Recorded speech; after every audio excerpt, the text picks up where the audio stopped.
Hi guys, welcome back. Today we're still not at the trig yet, the trigonometry. We're getting closer to it. We're just kind of doing a review of similar triangles. You've done most of all of this before. It might seem like it was a long time ago, or maybe like you don't remember it at all, but that's okay. We're going to run through it. That's why we're doing this review. So starting off, similar triangles. We're on day 2. First, we have the opposite angle theorem. We use the short form OAT. That just says that opposite angles are equal. So if you look, we have the opposite angles. So y, they're the same. So we labeled them both y. And we have x's, they're opposite, so they're the same. That you should remember. We have the transversal parallel theorem, or TPT. That was your Z patterns, your C patterns, and your F patterns. So if you look, you can see right here, there's a Z formed. And so you can see that right here we have those two are equal. I'm pretty sure we called that the alternate angle theorem. You can see right here, these are the same because they're opposite. And there's kind of an upside down F right here. And so that makes these two equal. So nothing too crazy there. If you go to your textbooks and briefly discuss the first two paragraphs on 318, it talks about a polar bear, a statue of a polar bear, I believe, and a real polar bear. They look the same, but they're different sizes, so that's exactly what we mean by similar triangles. They have the same basic shape, but they're different sizes.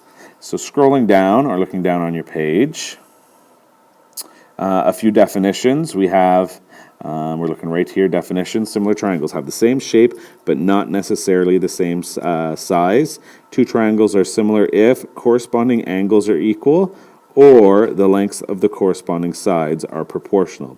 So we use some notation here. It says triangle ABC is similar, so that little squiggle right there is for similar to triangle DEF. So if I look here, exactly how they write it, we have triangle ABC is similar to DEF. That means that A will be the same as D, the angle, B will have the same angle as E, and C will have the same angle as F. And they actually match up to the order that they're written. So if you look here, A matches with the first D here, so A and D are the same. B and E would be the same because they both are written in the second spot, and C and F would be the same as well. So that's nice. Sometimes if they just write this statement here, you can get this whole thing without even looking at the picture, just match up the angles.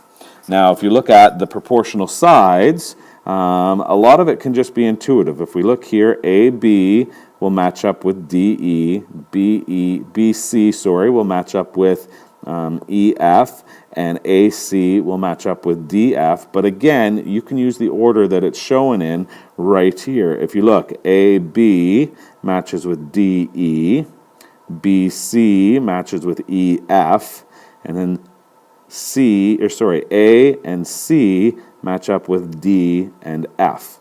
And so you just do the corresponding sides, AB over DE, and that proportion right there for those corresponding sides should be equal to the ratio for the additional corresponding sides. One more thing when you're dealing with triangles, in case you forgot, we label our vertices with capital letters, so you'll see all of the vertices of the triangle, or A, B, C, are all capital. And if you go across from the angle, we write the lower base character for that side. So capital A, go across, lowercase a for the side. Capital angle B, straight across, lowercase b for the side. Moving down, we have one last formula that we learned, I believe, last year. We can prove this, and we might, if you want to see it, we can show it to you tomorrow. We have the area of ABC over the area of DEF. It's just the corresponding sides, and you just have to remember to square the entire thing. So it's the proportion of the areas is equal to the proportion of the sides, but you have to square it because area is kind of like the 2 dimensions, so we square it. Moving on. Okay, guys, we're going to solve this one. Example 1, it says find x and y. So we go through, and if we look right here, if triangle EFG is similar to triangle HJK. So we're going to go through, and we're going to solve this. So we write out the corresponding sides or proportions. So if you look, EF, which I got from the first two right here, match up with HJ, which I match up right here, and so on. FG matches with JK, so I get that here, and then EG, which is here and here, and that matches up with the HK, which is here and here. Now, what you can do is watch this whole explanation and then pause it and write down the information afterwards, so you're not trying to write and listen at the same time. That's how I'd recommend doing it. So let's take a look at the solution.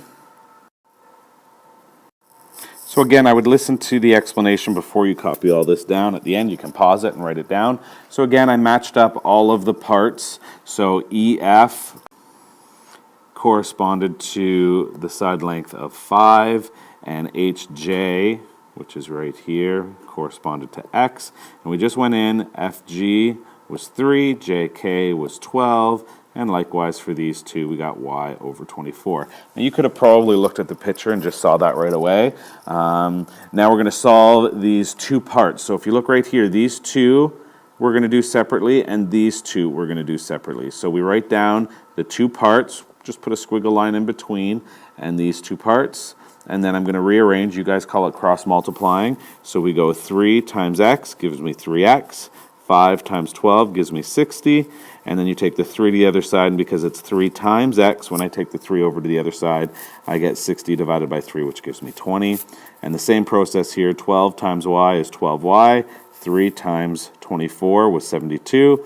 And then I take the 12 to the other side, and it'll divide with the 72, giving you 6. And we're done.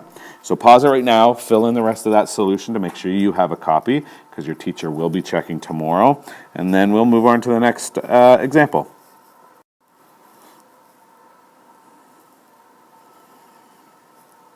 So for this one, it says find the unknown if triangle ACE is similar to BCD. Again, they're similar because they have two angles in the corresponding triangles that are the same. You can see the 90 degree in the small one, and then this big large one has a 90 degree. Those two are the same. And in the small one, they have this angle, which is shared in the big triangle. So they both share angle C. So those are the two angles that are the same in both triangles. Therefore, the third angles must be the same because they're all going to add to 180. So the solution probably just popped up on the screen there. So again, listen to the explanation, then you can pause it and copy down that portion of the solution in your notes so you have a copy of it. So again, we figure out the proportions for the sides right here, and some people look at the pictures, but it is right in this expression right here. If we look, triangle ACE is similar to BCD. So if we look, AC, which is right here, matches with the first two letters BC, which are right here. CE will match with CD, and I wrote that right here. And AE match with BD, and I wrote those right there. And remember, if you start from the first triangle, then those are all going to go on the numerator or in the top of your fraction. So here, here, and here, because they were all from our first triangle. And then the denominator will be all the corresponding sides from this one. So then I go and sub in what I know from the side length. So again, I know that CE is 4 and CD is 1, and I know that AE is X and BD is 2, and they did not give me any of the information here about these two sides. If you look, I don't know this side length and I don't know this side length, but that's okay because they didn't ask me to find those, so really they mean nothing to me. I didn't even have to write them down if you can see that in advance, or after you sub it in, you can just cross that out because it's of no use to us. So I rewrote it out right here, just this piece here, and then we solve it like we did in the previous example. So 1 times x is 1x, and lots of people will leave that 1 out because they know they don't need to have it there. And then I get 2 times 4, which is 8. If you did write that 1 in there, then you do have to write this second line because it's poor form to have that 1 sitting in front, so it's just x equals 8. And that's it. Let's move to the next one.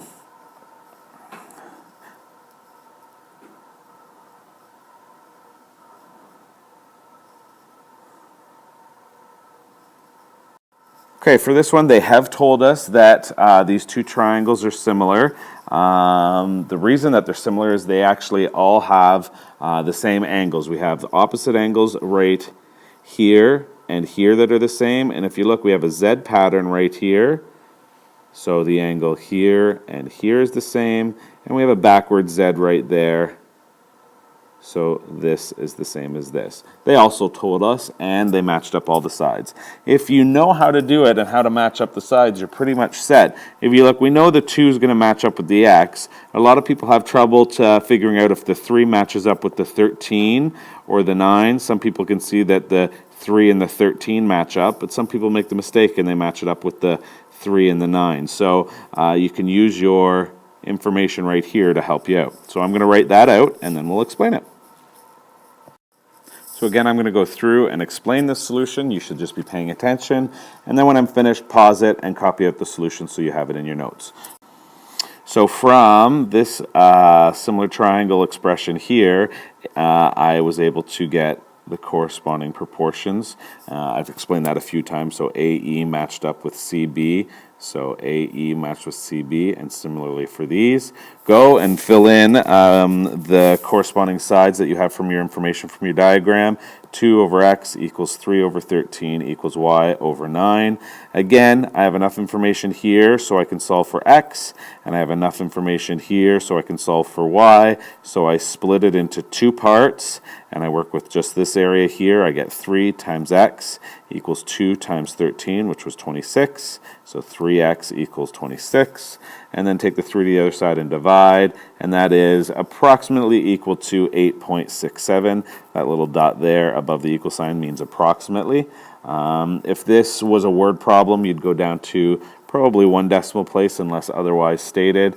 If this was just this type of example, I'd be fine if you left it as a fraction. And then you do the exact same process with this piece. So you've got you have 13 times y equals 3 times 9, which was the 27 here. Take the 13 over to the other side and divide it, and you get 2.08. And that's it. So tomorrow we'll be working on this in class. Have a good night, guys.